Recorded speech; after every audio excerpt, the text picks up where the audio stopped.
Selamat malam, 1 jam lebih dekat malam ini akan menghadirkan seseorang yang mungkin masih hangat menjadi pemberitaan. Masih ingat kita pada seseorang yang ditampilkan juga dialognya dengan seorang menteri. Beliau sangat kesal ketika kantornya digeledah. Pasti Anda sudah tahu siapakah dia. Direktur Utama Pelindo II, Bapak R.J. Lino.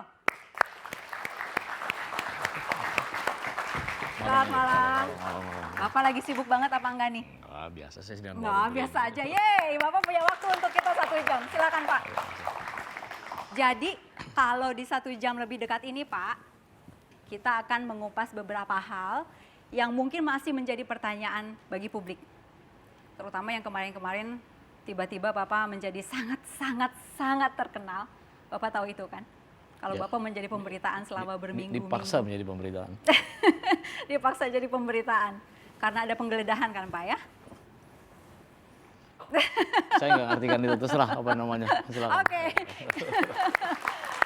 Malam ini selama 1 jam kita akan bincang mulai dari sekarang sampai mundur perjalanan karir sampai ke masa-masa Bapak sekolah. Tapi kita lihat dulu ada profil yang sudah disiapkan berikut ini. Nama Richard Josh Lino atau akrab disapa R.J. Lino bukanlah orang yang asing dalam Pelindo II. Namanya makin dikenal berkat prestasinya memajukan PT Pelabuhan Indonesia II Pelindo II terkait strateginya meningkatkan sumber daya manusia di Pelindo II. Asal mula dirinya bekerja di Pelindo II saat dipercaya menjadi manajer proyek pembangunan Pelabuhan Tanjung Priok atas dana Bank Dunia pada tahun 1978-1979. Setelah itu, pada tahun 1990, R.J. Lino pun mulai bekerja di Pelindo II.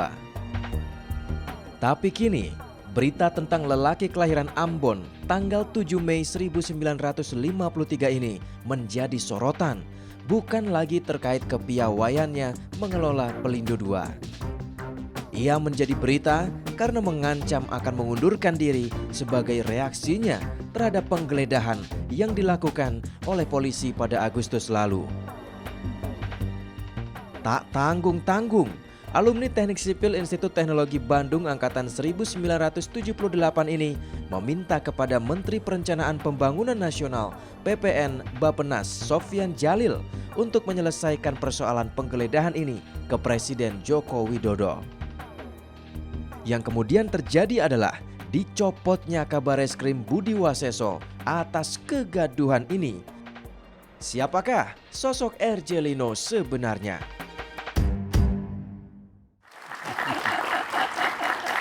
Tadi ada pertanyaan siapakah sosok R.J. Lino sebenarnya? Ya ini gitu ya Pak ya.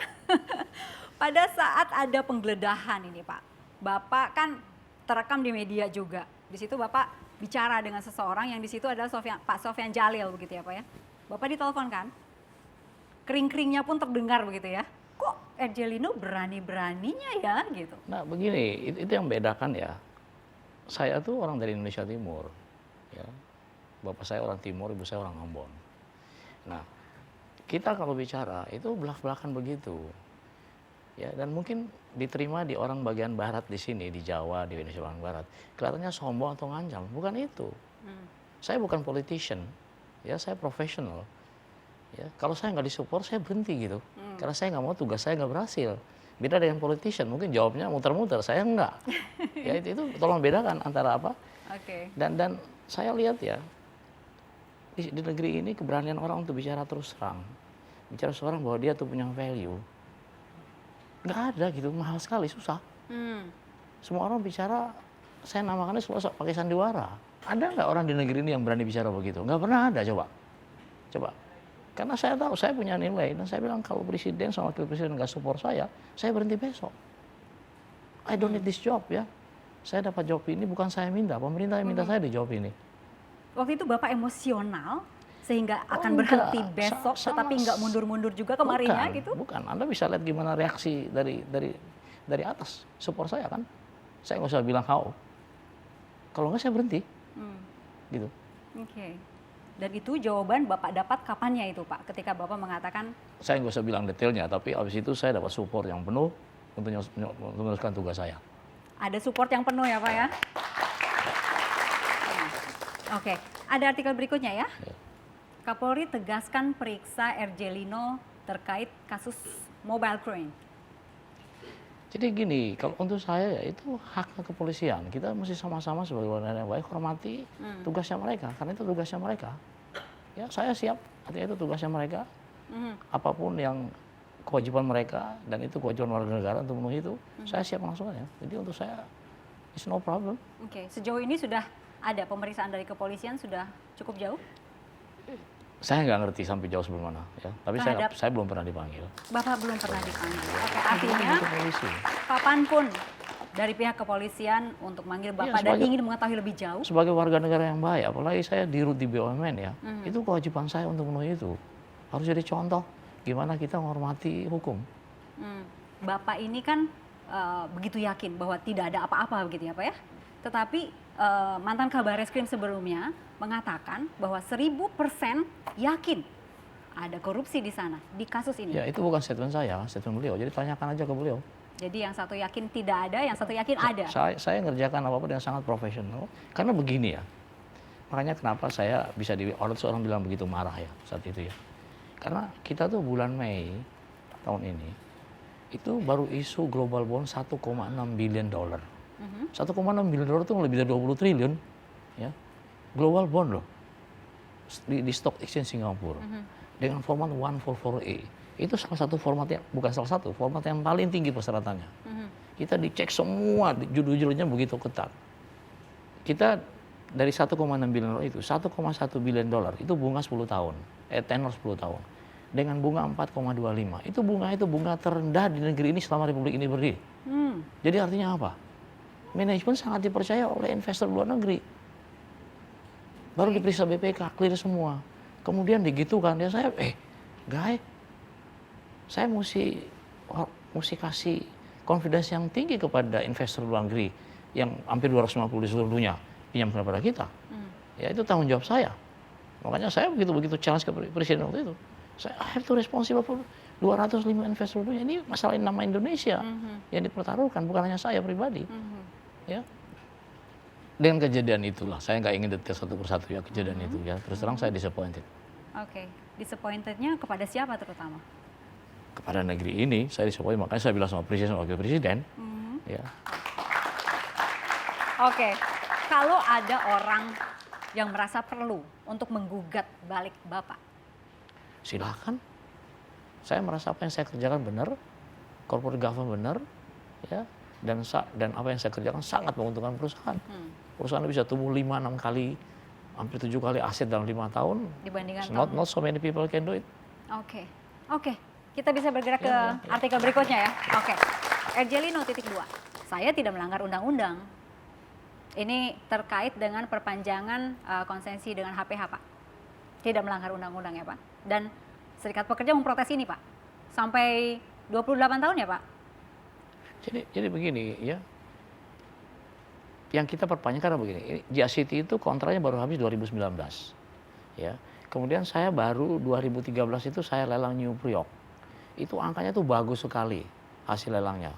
Pendapatan kita per hektar, pendapatan kita per meter tenaga, pendapatan kita per kapasitas bagus sekali. Kalau itu dibandingkan dengan JCT seperti bumi dan langit. Sementara itu kita masih punya JCT 5 tahun lagi kontrak. Jadi saya tanya, ini kalian mau rubah nggak term yang 5 tahun ini menjadi term yang lebih baik pada New Priok? Ya, itu dasarnya kenapa kita kasih perpanjangan.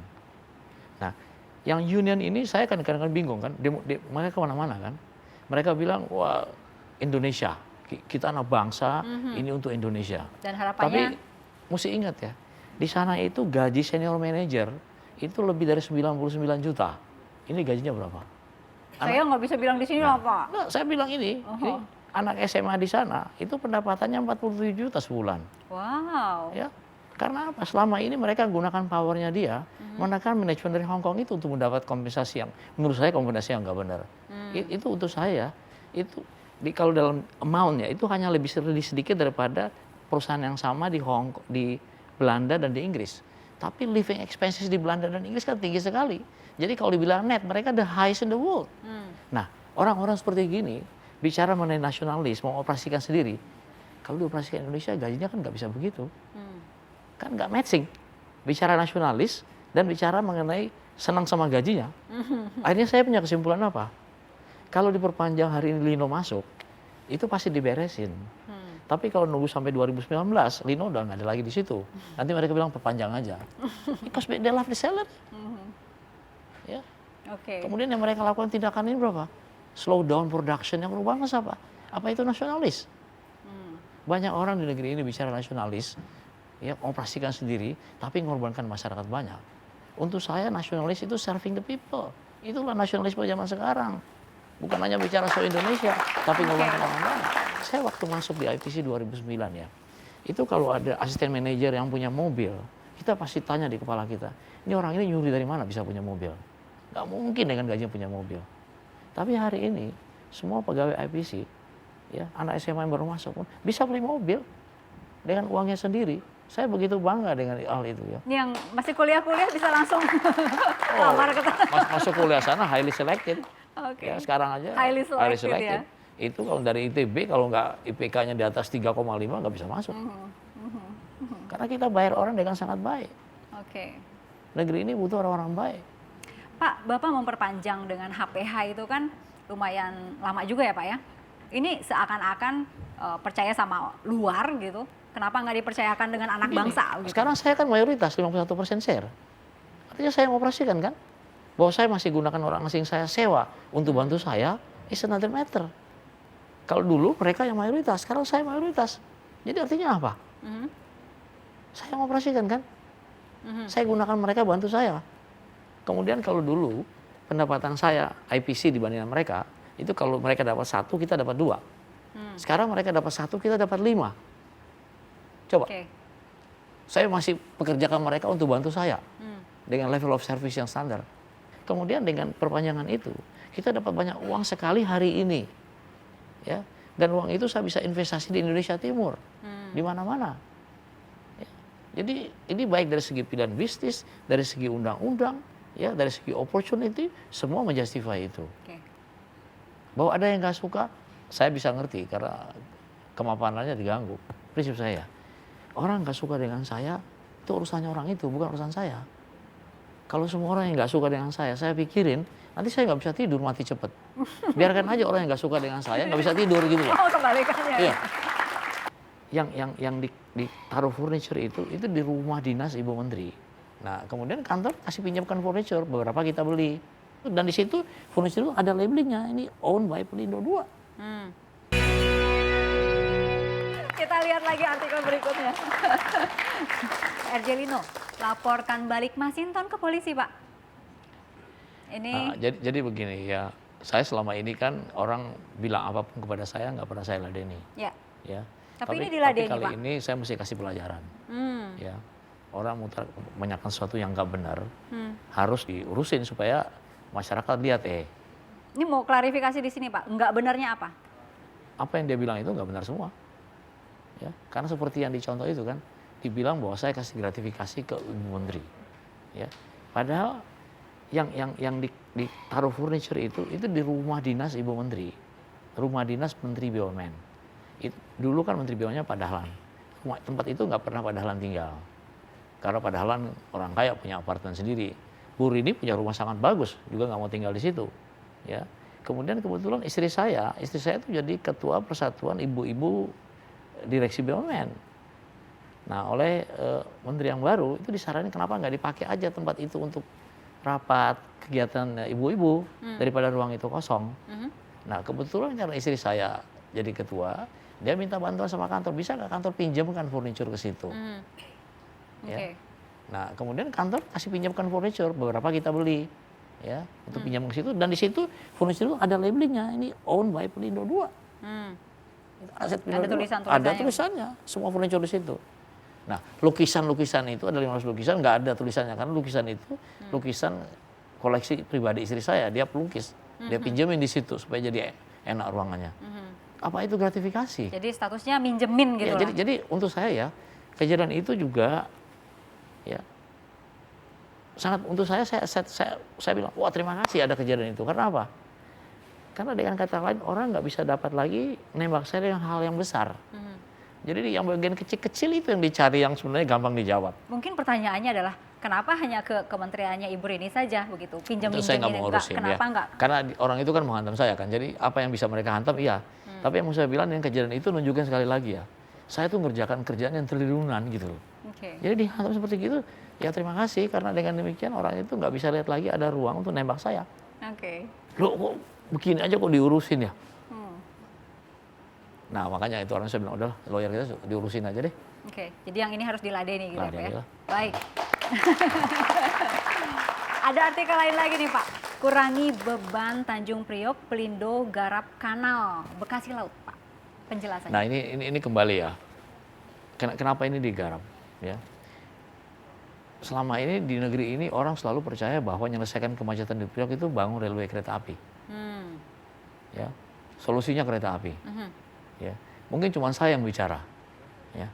Kereta api itu nggak menyelesaikan solusi. Ya. Kereta api itu kalau market share di Priok kereta api itu 3% aja istimewa. Karena benchmark di luar negeri di mana-mana. Di Jepang itu railway-nya kayak apa? Negaranya kan kepulauan sama di Indonesia. Itu market share railway angkutan barang itu hanya 3,8%. Di Antwerpen yang railway-nya kemana-mana itu hanya 7% kereta api. Hamburg dan Rotterdam itu hanya 10%. Di Jakarta kalau mau ke Priok itu mesti lewat Jatinegara, lewat Keramat, lewat Kemayoran, ya, lewat Priok. Itu banyak sekali lintasan yang sebidang. Sehingga almost impossible kereta api ke Priok angkutan barang dilakukan pada siang hari. Jadi hanya window-nya itu begitu terbatas. Nah dengan window yang begitu terbatas itu dan banyak sekali crossing sebidang, dan kemudian jarak yang diangkut itu kurang dari 250 km, karena kereta api itu bisa bersaing dengan truk kalau jarak angkutnya itu lebih daripada 300 km. Kereta api itu kan nggak bisa ngantar kontainer sampai depan rumah kita kan, mesti sampai di stasiun baru pindah. Nah itu yang bikin mahal. Nah itu bisa di kompetin dengan truk kalau jarak angkut itu lebih daripada 300 km. Hinterland kita yang paling jauh sekarang Cirebon cuma 250 km. Jadi kalau kereta api di Priok itu sampai 3% aja sangat istimewa. Nah 3% itu nggak menyelesaikan masalah kemacetan. Saya jadi ingat apa yang dibongkar oleh Menko Maritim Pak Rizal Ramli. Itu kan show kan sandiwara lah. Karena itu sandiwara juga. Karena itu jadi begini, itu ada jalan, ya. Kemudian di jalan itu ada crossing kereta api. Kita memang sediakan satu rel itu untuk sampai di dermaga. Kalau nanti KAI itu ada impor lokomotif atau gerbong bisa diturun di situ, bisa angkat ya. Nah kemudian ada bagian tengah kantor-kantor yang baru kita bongkar, itu kita repavement kembali. Nah waktu repavement kembali itu levelnya kita bisa lebih tinggi supaya kalau banjir sebagainya nggak kena barang-barang itu. Nah sehingga rel kereta api kan di bawah. Nah di situ ada crossing alat yang liwat tempat situ. Nah bagian yang tempat liwat roda alat itu yang kita kasih beton. Tapi beton itu sendiri konblok segini gede, itu bisa diangkat dengan forklift. Jadi Pak Rizal nggak usah bongkar, kalau mau bongkar itu pakai alat yang untuk menghancurin. dibuka kan memang bisa dibuka. jadi again ya sandiwara. Oke. Ya. Jadi itu sesuatu yang harusnya kalau bilang ke Pak Lino, Pak, saya mau lihat ini, mau Saya bongkar, angkat, tinggal saya diangkat bantuin gitu. Ya. gitu, nggak usah Oke. dibongkar. Waktu itu kan katanya Pak Rizal itu melakukan ada jurus kepret Raja Wali gitu Pak. Berasa kena kepret Bapak? Enggak itu. Enggak. Ya. Oke. Penasaran, terakhir bincang dengan Pak Rizal Ramli kapan Pak? Saya nggak pernah bicara. Enggak pernah? Ya. Memang tidak pernah ada rapat? Ya kalau kita kan bagian yang paling bawah, kalau nggak diundang ya gimana, masa tiba-tiba muncul muka di situ nanti Bapak diusir langsung gimana? teleponan sama Pak Sofian Jalil itu seperti mudah begitu? Bukan saya yang telepon Iya, kembali, betul. saya ditelepon Pak Sofian Jalil. Pak Sofian Jalil tahu saya waktu saya diangkat jadi direksi kan, beliau yang pilih. 2009. 2009. Oke. Baik, kami kembali saat lagi. Ya.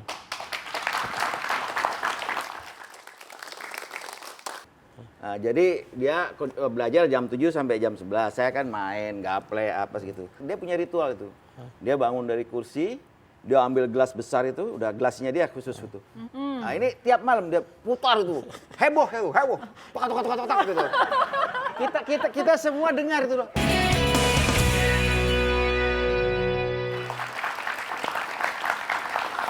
Oke, ada gambar yang akan ditebak oleh Bapak. Ini sepotong-sepotong dulu ya Pak ya, dan harus cepat nih menebaknya di layar yang ini.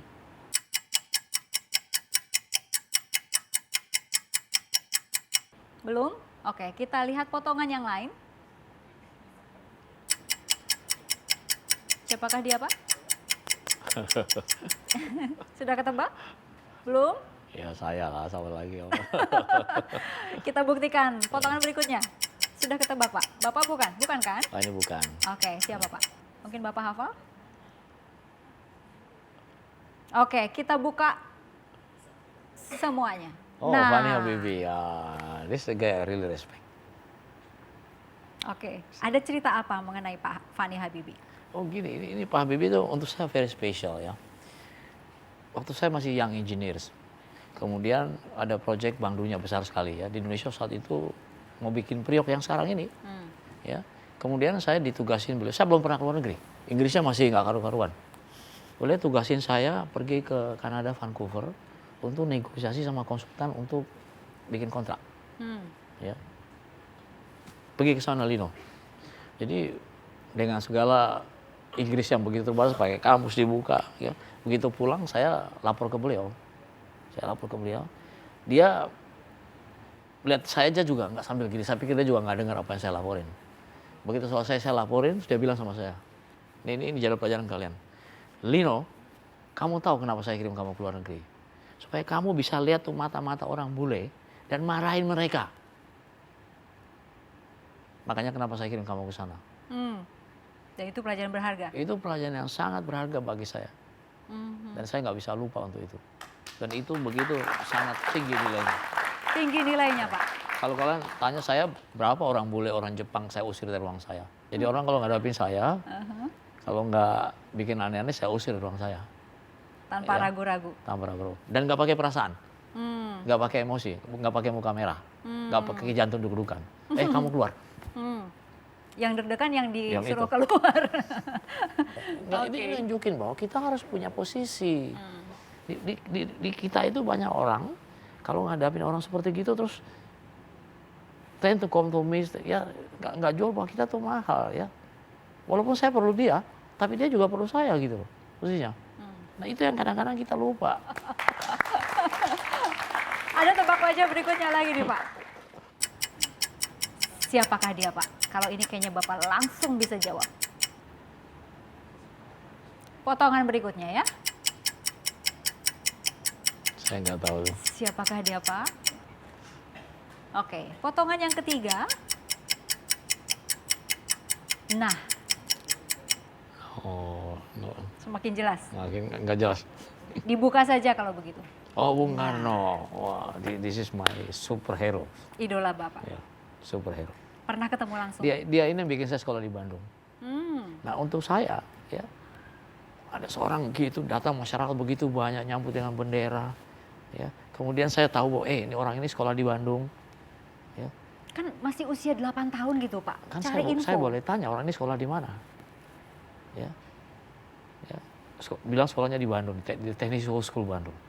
Waktu itu namanya sudah jadi sekolah teknik di Bandung. Saya bilang one day I'm going to sekolah di Bandung. Anak usia 8 tahun, Ya. sudah punya tekad itu. Ya. Wow, luar biasa.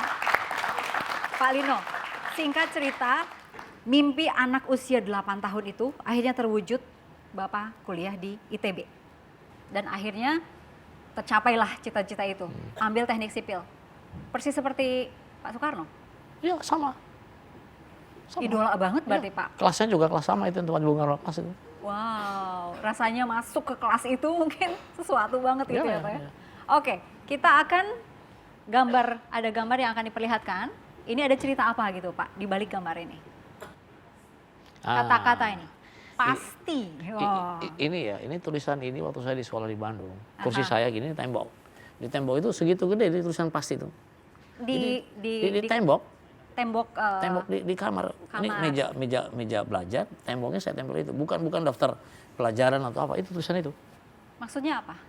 Ya, karena dengan itu ya, saya secara nggak sadar ya, itu saya yakin lah, nggak ada yang sulit pasti bisa dikerjain gitu.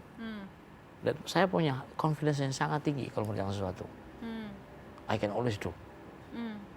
Oke. Saya ingin konfirmasi ke seseorang yang melihat tulisan pasti ini. Silahkan tengok kanan, Pak.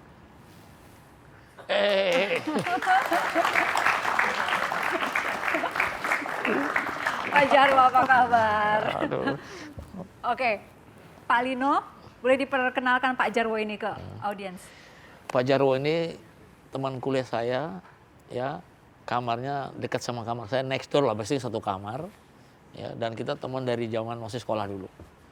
Tapi bedanya saya tuh sangat disiplin, makanya saya kelihatan lebih muda, Pak Jarwo nggak disiplin dia. Penting ya. Itu kalau pagi itu saya reguler pasti olahraga, lari pagi, tapi begitu saya habis lari pagi, Pak Jarwo tuh pakai sarung, duduk di kamar, pakai gini, ngerokok, minum kopi. Dia nggak pernah dan dia nggak pernah belajar, bukannya nggak pintar.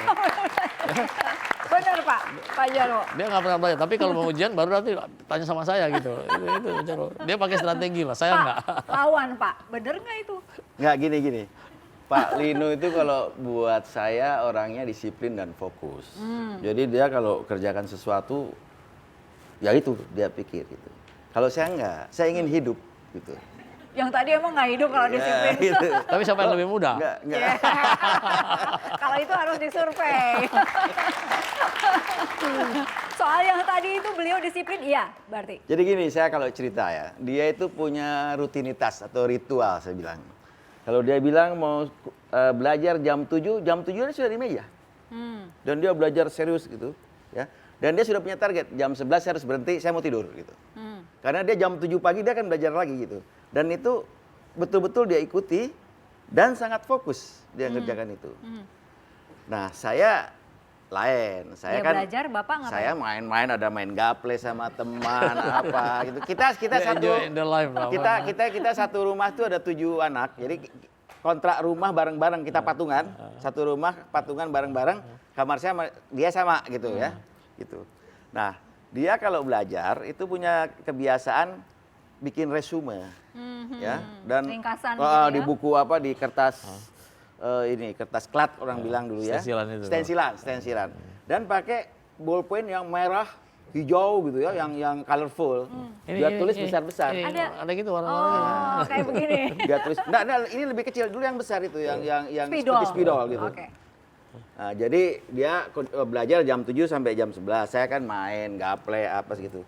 Nanti dia sekitar jam 11 itu langsung dia selesai, dia punya ritual itu. Dia bangun dari kursi, dia ambil gelas besar itu, udah gelasnya dia khusus itu. Dia ambil Nah, ini tiap malam dia putar itu. Heboh. Tok gitu. Kita semua dengar itu. Oh, Lino kelar belajar gitu ya. Kita panggil dia Richard dulu ya. Richard kelar belajar. Terus dia belajar. Saya selesai. Lu belajar apa aja? Saya bilang, saya baca. Saya baca aja. Jadi saya cukup belajar bekas dia belajar gitu. Cukup belajar bekas dia belajar. Tuh Pak, menurut Bapak, he's smart loh ya. Oh, very smart. Very smart Very ya. smart. Jadi nggak usah melewatkan But- belajar 4 jam. But somebody has to do the job. Somebody has to do the job. Kalau semua main gaple yang Nggak bikin gitu resume juga. siapa gitu. Ya itu kita sharing begitu ya. Dan dia nggak pelit sama ilmunya. Ya. Setiap orang yang kan saya baca tadi, kalau ada saya nggak ngerti, saya tanya kenapa ini, dia jelaskan. Nanti teman lain Kan datang. dia mau tidur jam 11. Nggak, artinya next day atau apa gitu dia jelaskan. Kemudian ada teman datang tanya hal yang sama, dia jelaskan.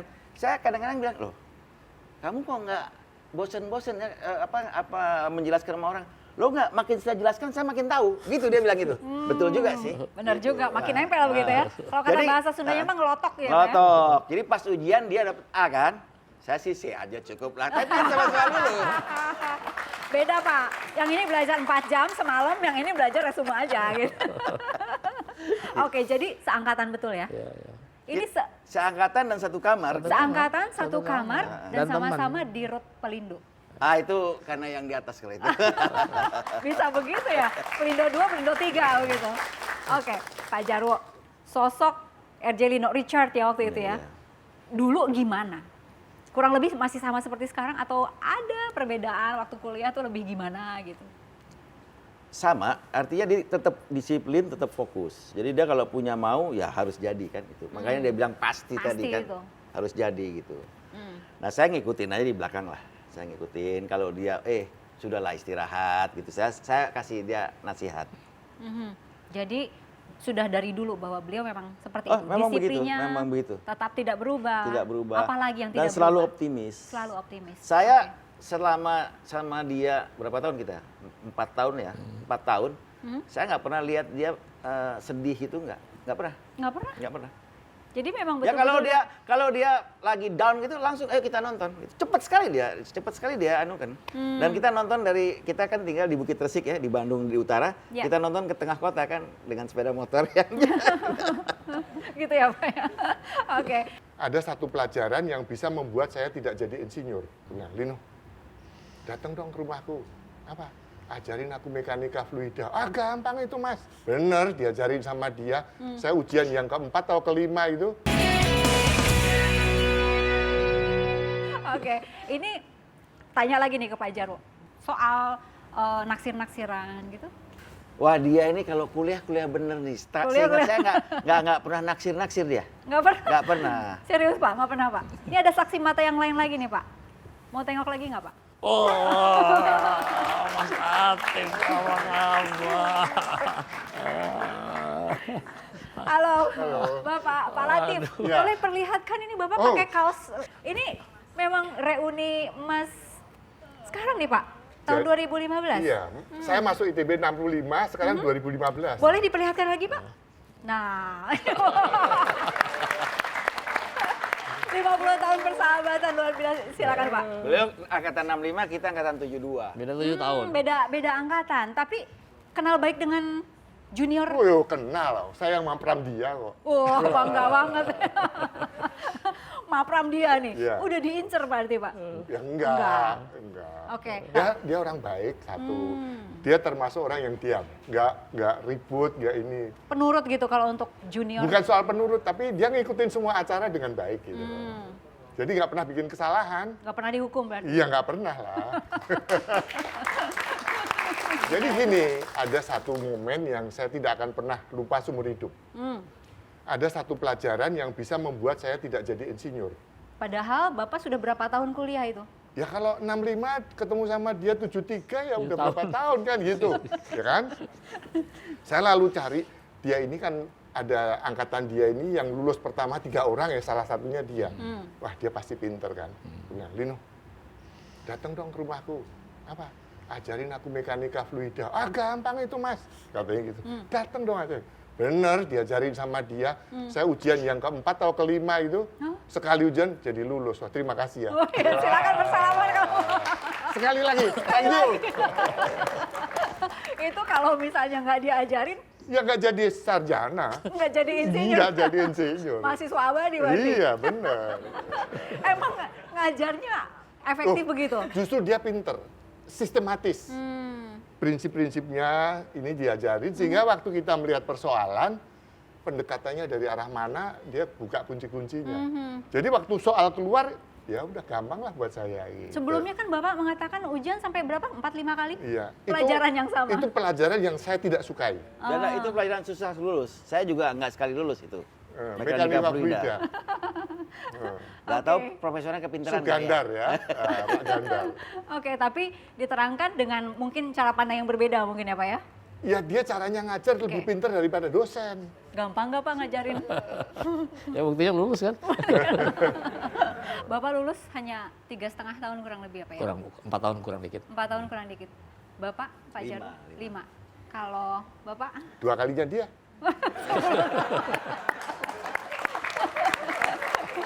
Kayaknya seneng banget. Pak. Tapi nggak apa-apa. Dia dirut, saya juga dirut. Nggak Iya. apa-apa. Dirut Pak. Dirut semua berarti ya? Dulu Perumnas. Perumnas, oke. Oke, ini saya masih penasaran. Ini anak-anak ITB itu biasanya kalau cari mahasiswa yang lain gitu lah. Jadi kan banyak yang garelis begitu lah Pak di sana. Iya. Kita ini mahasiswa kan suka jadi organizer. Nah, kita cari sponsor, datang ke perusahaan, sekretarisnya cantik, ya. Nah, dia ini kan nggak punya beban kan, langsung aja. Berani nekat gitu. Berani. Langsung kan berani. Tanya gitu. Saya bilang, oh lu berani Cat? Berani, ayo. Dia langsung tanya rumahnya dan dikasih tahu. Jadi sore itu saya sama dia boncengan, saya lewat. Di mana rumahnya tuh Jalan Mas Kencana dilihat, loh itu rumah Pangdam itu. Jadi sama anaknya Pangdam. Ya ampun, itu berani aja. Datang, kita datang. Diketok tuh rumah. Datang kita masuk, ke penjaganya bilang, itu kita masuk. Ya kita terima, ngobrol, selesai. Itu pertama kali saya nganter dia gitu. Baik. Saya ingin tanya nih ke Pak Latif. Pak Latif kan mengikuti perjalanan karir Pak Lino ya, junior Bapak, tapi diikuti kan perjalanan karirnya begitu. Terutama sekarang nih, ini cukup ramai kan, banyak menjadi pemberitaan gitu. Sikap Bapak membaca berita atau mendengar berita di televisi, apa nih Pak? Saya kenal dia kan lama, ya. Saya udah tahu banyak lah tentang dia. Saya nggak percaya itu sama berita itu. Yang bagian mana yang Bapak nggak percaya? Ya dia dituduh macam-macam, mainin ini, mainin itu. Saya datang ke tempatnya dia. Dia sendiri mau mengatakan, nothing tulus mas, saya nggak ada masalah kok. Mau diperiksa sama siapa aja saya berani.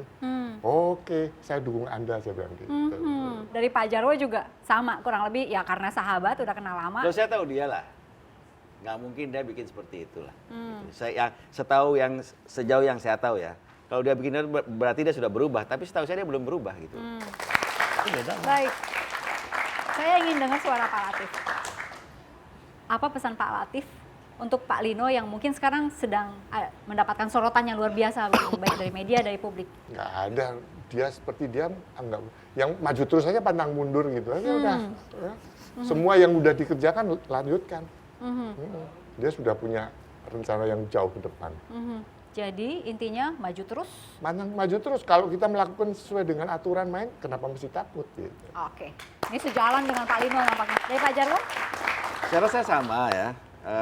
Saya sama Pak Lino ini kan dari awal juga udah bertekad mau bikin baik negeri ini. Saya ambil istilah dia pakai ya. Jadi kita dengan cara kita masing-masing, kita berbuat lah. Ya. Dan apa yang bilang Pak Lino kan dalam 5 tahun terakhir sebenarnya kalau orang fair dinilai sudah cukup banyak perubahan. Memang belum sempurna, masih jauh. Tetapi perubahan sudah ada gitu. Oke. Ya. Baik, Bapak-bapak terima kasih sudah hadir di 1 jam lebih Ya. dekat, Pak Latif, Pak Jarwo. Kami masih ada beberapa hal yang ingin ditanyakan ke Pak Lino. Saat lagi kami kembali. Kalau Bapak ditawari jadi menteri, mau nggak? Ya bukan urusan mereka lah. Saya lebih baik untuk negeri ini kalau saya beresin. Oke, kita bergerak mundur lagi Pak ke masa kecil Bapak. Ya, ada foto yang akan diperlihatkan lagi. Berikut ini.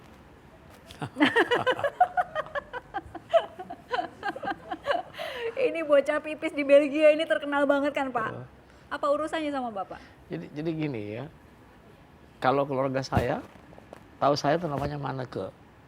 Jadi Maneke itu maniken pis itu anak kecil kencing. Jadi di rumah keluarga saya, tahu saya namanya Maneke. Kalau di sekolah, mulai dari SD sampai di ITB, semua orang tahu saya namanya Richard. Tapi waktu kerja, kalau panggil Lino itu pasti waktu kerja. Memang panggilan Dan, yang memberikan panggilan itu ya saya kira ibu saya. dari ibu. Oke. Kok tahu dari situ dari mana? Rahasia. Bapak ini anak ke Satu, dari 10. 10. Ini punya adik-adik banyak begitu ya Pak ya? 8 laki semua, 2 perempuan. 8 laki dan 2 perempuan. Hubungan adik dengan adik-adik sampai sekarang? Masih ada. Masih. Semuanya. Enggak, 2 udah meninggal. Ketika ada masalah-masalah begitu, adik kakak pada telepon ke Bapak? Oh iya, yang paling worry itu mereka gitu. Saya kadang-kadang kasihan mereka tuh begitu worry. Ya, mereka lihat ini kakaknya kok di teror gitu kan ya. Ya, saya mesti kasih tahu mereka be patient, I'm okay.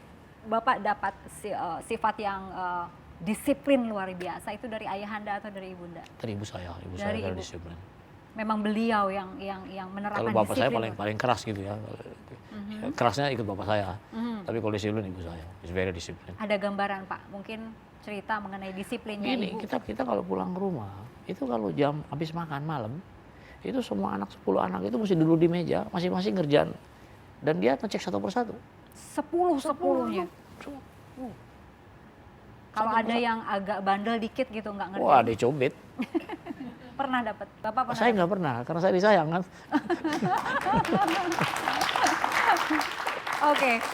Oke Pak. Kemarin-kemarin Bapak ada cukup banyak masalah begitu. Maksudnya disoroti lah oleh publik, oleh media begitu. Istri dan anak-anak worried nggak Pak? Nah, yang itu yang saya rasa pengorbanan mereka paling besar. Terus saya nggak pernah takut kan. Kalau Bapak Makanya- iya. Ya, jadi makanya saya bilang kadang-kadang orang tanya saya takut, saya bilang saya nggak ngerti takut itu apa. Ya, yang kasihan memang keluarga. Itu Mereka menyampaikan ke Bapak. Apa Waktu saja saya yang masih disampaikan? sebelum balik ya, sebelum jadi pegawai negeri kembali ya, jadi pegawai. Itu jam 10 pagi saya bisa antar istri saya ke department store, supermarket. Waktu punya saya, sekarang saya nggak punya waktu untuk mereka, sama sekali. Dari Jadi, sejak di Dari Pelindo? sejak saya balik di Pelindo. Oke, nggak pernah Oh, protes? kalau mereka bilang, Pak kenapa kerja, keluar aja, berhenti gitu. Ya, itu anak-anak saya itu selalu bilang, ngapain capek-capek, berhenti aja. Ya, tau nggak susah kita punya uang ini apa? Kenapa mesti kerja digituin sama orang? Tapi saya bilang, this is my life, I want to do something.